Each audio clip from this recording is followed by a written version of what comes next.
two things that sabotage your return as an investor. Neither of them have to do with stock market volatility. The two things are taxes and fees. Taxes and fees. Okay? So if you want to you want to have good investments, because over time investing will work, you want to really get the best return, control taxes, control fees. Now, taxes are the wild card in here. Obviously, we don't know what's going to happen after the election later this year, but show of hands, people in the room that think taxes are going down? Anybody out there? Show of hands? Okay. So likely taxes are going to go down. So you're going to have to manage your investments to deal with that.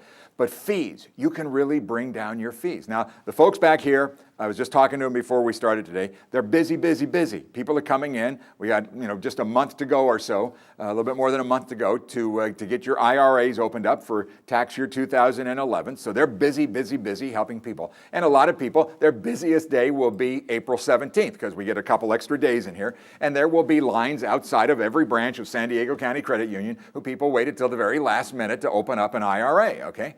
So you don't want to put yourself in that bind, that's fine. But what happens is that over the years, people have done that. They've procrastinated and don't fund their IRA till the very last minute. And so they wind up with about 5, 10, 15 different IRAs from different locations, from different institutions. And you know what? Probably every one of them is charging them an annual fee. So if you have 10 IRAs and each of them is charging you $100 a year to administer that fee, you're $1,000 out of pocket before your investments do anything. Well, that's ridiculous. That's ridiculous. Consolidate your accounts down to one account. Find the one, and I think the LPL people, the people at the credit union here, can help you do that. And they'll do a very good job for you, and they'll keep your fees down. But there's no sense paying these annual fees all over the street. Consolidate everything to one account. You will save yourself $900 a year by doing that. It's simple to do. They do all the work for you. You don't have to go over to the other people and say, I'm moving my account, and you're embarrassed to do that. They'll do it all for you. They take care of all of that for you. And it's one of the simplest, easy ways to really jack up the return on your investments. Eliminate as many fees as you possibly can. It'll save you a tremendous amount down the road. The other thing to consider doing, and it's not too late to do this, is consider switching your money from a traditional IRA over to a Roth IRA. You've heard about it. You know that it's something to consider. But I just asked you a minute ago if you thought taxes were going to be lower in the future. And the answer was unanimously no. So if you have money in a tax-deferred account, what are you doing? You're deferring to pay taxes until the time when taxes are higher.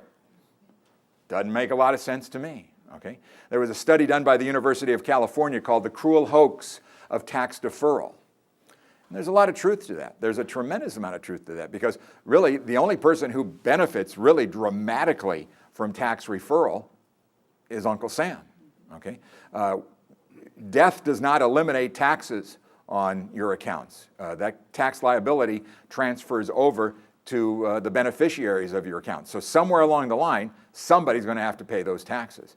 And so if you pay them now, and that's what you would do, converting a traditional IRA over to a Roth IRA, you've saved yourself a lot of potential tax liabilities down the road.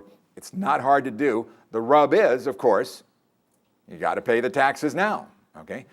The other thing that people seem to assume is that if you're going to do a Roth conversion, that you need to do it all at one time. You don't have to. You can do it in steps. Talk to your tax advisor and say, how much can I move this year from my traditional IRA over to a Roth without bumping me up into the next higher tax bracket? They can calculate that for you real quick. It doesn't have to be all or nothing. But remember that when you make that conversion, that is a taxable event. And so you're going to have to pay taxes in the tax year that you make this change, okay? No way around that. You're going to have to do it. But it makes sense to get it done now. Taxes, as I say, I think as low as they will ever be at any time. There is a real argument about whether or not you should pay the taxes with money external of the account that you just have in a savings account or something somewhere, or you should pay the taxes out of the money in the account because you're going to have to pay taxes with that money anyway somewhere along the way. The only time that, and I don't care one way or the other, I don't have a bias one way or the other, unless you're under the age of 59 and a half. If you're under the age of 59 and a half and you pay the taxes with money that you take out of the account, you're not only going to have to pay taxes on that, but you're going to get hit with a 10% penalty as well. So that's a very important consideration. Don't use the money inside the account to pay the taxes if you're under 60, or else you're going to get hit with that penalty. And that means you could potentially lose 45 to 50% to taxes and that penalty if you did it all at one time. So I'd be very, very careful about doing that, okay?